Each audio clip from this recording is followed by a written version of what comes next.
So primarily solid shot. Call it 6 pound because that weighs 6 pounds.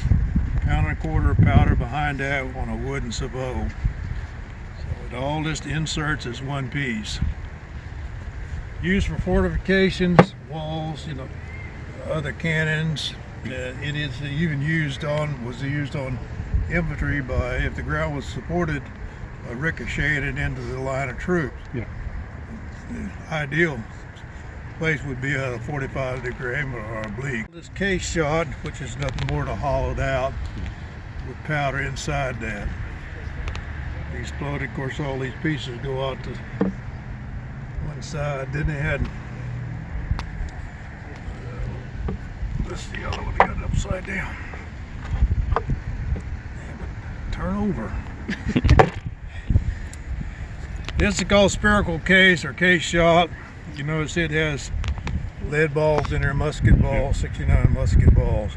Invented in 1784 by a British artilleryman and lieutenant named Henry Shrapnel. The term. Well, he encased this in rosin. So when this exploded,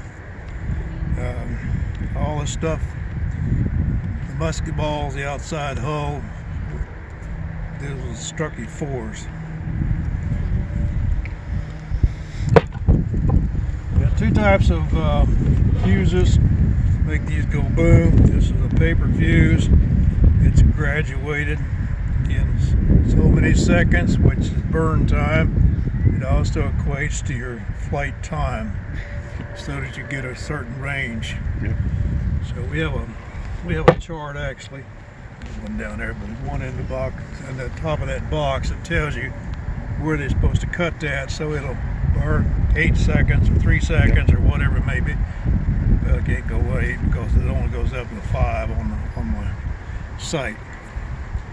So it burns that far, and the ideal is to try to either explode it in front of the troops or right over the top of them, so that all that goes downwards. Yep.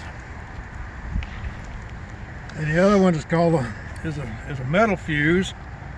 It's about 1853, and it was developed by a British artilleryman named Borman. A little more waterproof, and all you do is just graduate up to 5 degrees. Strike a little tool. You actually cut that. It's very soft metal, and so when the flame come around the outside of it, it set that powder charge here into burning, and it burn into the port and explode. And that's the type of ammunition we have. These are the size of the friction primers. This is somewhere prior to about 1846 or so. I've seen where they had them actually in the Mexican War period, so we got a little bigger one. This would be filled with meal powder or fast burning powder, like rifle powder.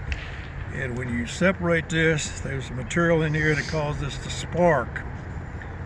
Set that on fire, go down through a hole you've already punched into the bag, and boom, hopefully works.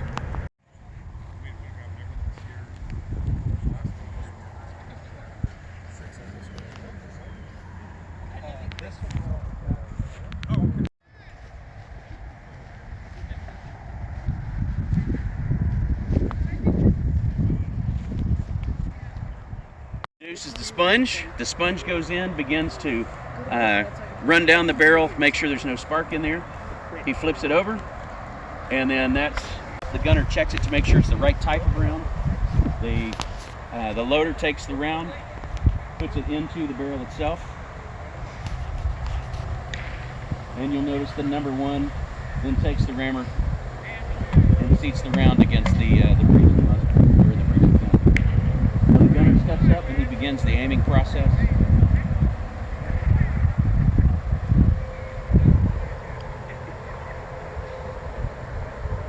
And then he gives a signal that the gun is ready to go.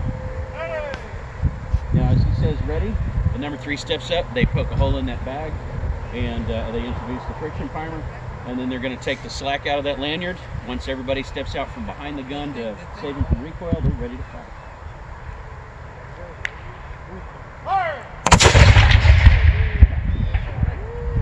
And now they immediately step in and begin to service the piece. They'll run that sponge back down to make sure that they hit that any sparks that are left in there. Now Krista fixes all the china on her wall.